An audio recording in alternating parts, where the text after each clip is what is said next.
Problem? Unless you follow me into public toilets. Head down the Harrow Road, we'll cut him off at the fucking underpass.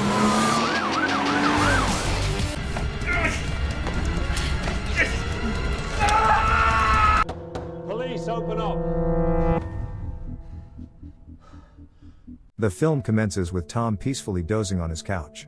Upon waking, he strolls over to his window and catches sight of a thief attempting to steal a car.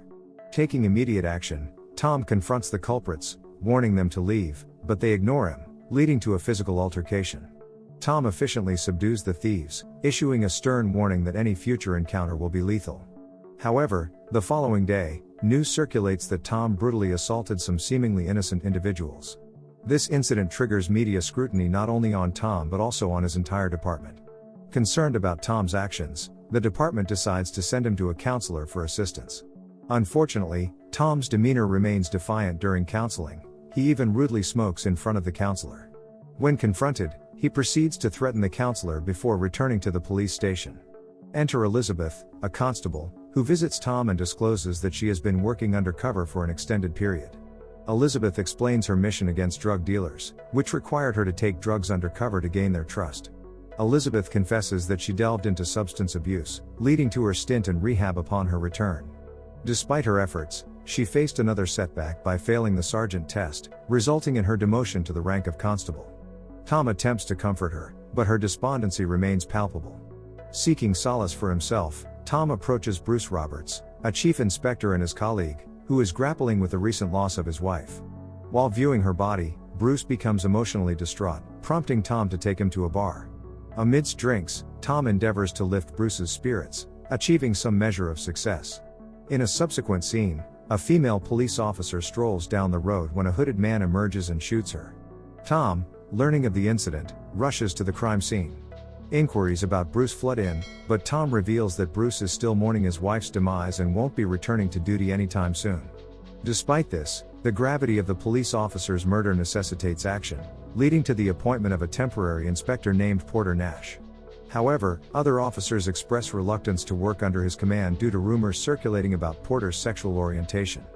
Despite their reservations, a higher-ranking officer mandates that they must work under Porter, leaving them with no alternative. To Porter's astonishment, he gains an unexpected ally in the brash and hot-tempered Detective Sergeant Tom, known for his history of violent incidents.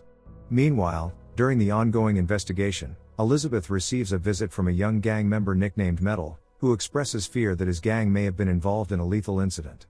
Now you go home and you wait till you hear from me. Work I can do. Now if I get bounced, I'm sure I'll do something truly reckless. Pledging to look into the matter, Elizabeth warns Metal that this is the final favor she'll extend, instructing him to leave the city if the man is dead or depart from the gang if the man is alive. Subsequently, she consults Tom, who, after hearing the full account, advises her to approach Craig. Elizabeth reaches out to Detective Inspector Craig Stokes, who agrees to assist on the condition that she goes on a date with him.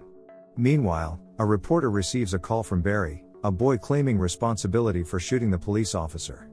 Barry ominously reveals that his actions aren't confined to one incident. He intends to target more police officers in the days to come. As he speaks, he proceeds to another police officer and shoots him as well. Barry then informs the reporter of 8 more police officers on his target list before abruptly ending the call. The news spreads rapidly, prompting Porter to approach Tom and question if he truly lives up to the notorious reputation attributed to him. In the course of their conversation, Tom discovers that Porter possesses substantial knowledge about him. Simultaneously, they learn of another police officer's demise, triggering a citywide arrest operation against criminals. They activate all their informants, urging heightened vigilance. Tom visits one of his informants, Radner, who directs Tom and Porter towards Barry Weiss. Barry had recently boasted about cruelly setting a police dog on fire for practice. Although Tom and Porter search Barry's apartment, they find no immediate evidence against him. When Barry opens the door and faces the police officers, he initially appears perplexed. Despite the situation, he maintains composure, recognized by Tom as a cunning killer. Tom recalls a past altercation where he had beaten Barry in a billiard hall a year ago and taunts him before leaving with Porter. In response, Barry quickly gathers some belongings and rushes to hide them. Unbeknownst to him, Tom's informant shadows Barry, discovering the location where Barry conceals his possessions. Radner opts to launch his own inquiry, ultimately stumbling upon Barry's concealed vehicle, housing the trophies from his murders. This revelation solidifies Weiss as the culprit. Meanwhile, Bruce, grappling with the realization that he's unraveling his life, decides to return to work. He heads to a store for alcohol, but a moment of clarity prompts his return to the police station. Barry, however, shadows Bruce, revealing his intent to target him. Upon Bruce's return home, Barry follows and confronts him. Despite Bruce being a police officer, he confronts Barry, seizing a hammer for defense.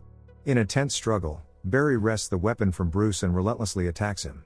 After the brutal killing, Barry makes himself at home, donning Bruce's uniform and leaving. He contacts a reporter, proudly claiming the murder of the third police officer, Bruce. Yeah, you're the piece of shit from the billiards hall.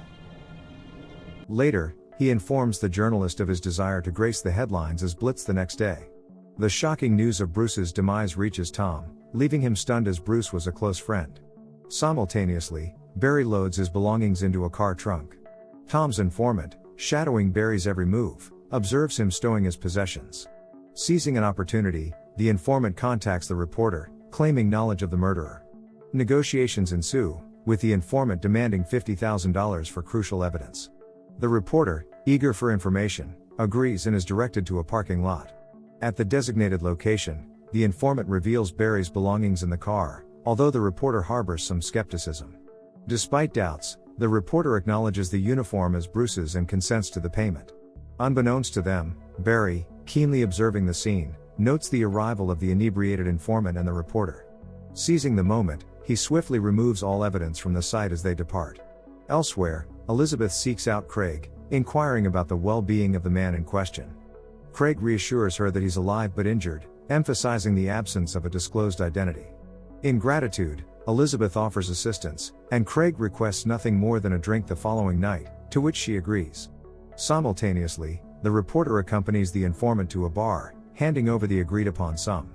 Expressing urgency, the reporter presses for the killer's name, but the informant defers it until after a visit to the bathroom.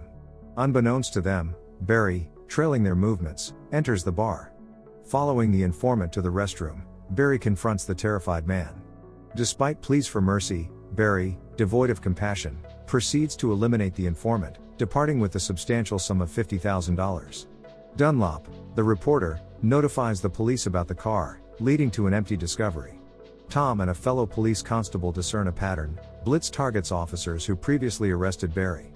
Concerned for Elizabeth's safety, they recognize her as the likely next victim. Upon returning home from her date with Stokes, Elizabeth falls victim to Barry's attack but is rescued by Metal, who tragically loses his life in the ensuing struggle. Before Barry can launch another assault on Elizabeth, the timely arrival of the police disrupts the dire situation. Acting swiftly, Tom and Porter strategize to release Barry's image to the media, initiating a protracted pursuit that ultimately results in Barry's apprehension. Despite the capture, the lack of concrete evidence necessitates Barry's release after 48 hours of unfruitful interrogation. Frustrated, Tom and Porter devise a cunning plan, anticipating Barry's desire for revenge following their earlier confrontation in the billiard hall. Barry, driven by this vendetta, infiltrates Chief Inspector Bruce's funeral, disguised in Bruce's uniform. As the funeral service unfolds, Tom discreetly exits, trailed by Barry. Tom leads Barry to the summit of a parking garage, only to unveil that he and Porter had switched places along the route.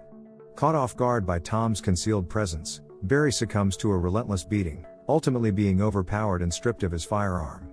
Realizing the difficulty of obtaining sufficient legal evidence against Barry, Tom observes a convenient turn of events. Dressed as a police officer and armed with Barry's own gun, Tom proposes a solution. They can use the weapon to shoot Barry, making it appear as though he's just another victim of Blitz. Acting on this plan, Tom executes Barry, and Porter diligently disposes of all incriminating evidence. Following Barry's demise, Tom feels compelled to impart a lesson to the reporter. He unleashes a symbolic punishment by setting dogs loose on Dunlop, who had been critical of Tom and the police in his articles. This serves as a stern response to the unfavorable coverage. Don't forget to subscribe and turn on the notification bell if you want to watch more videos like this. Thank you for watching and see you again soon. Take care.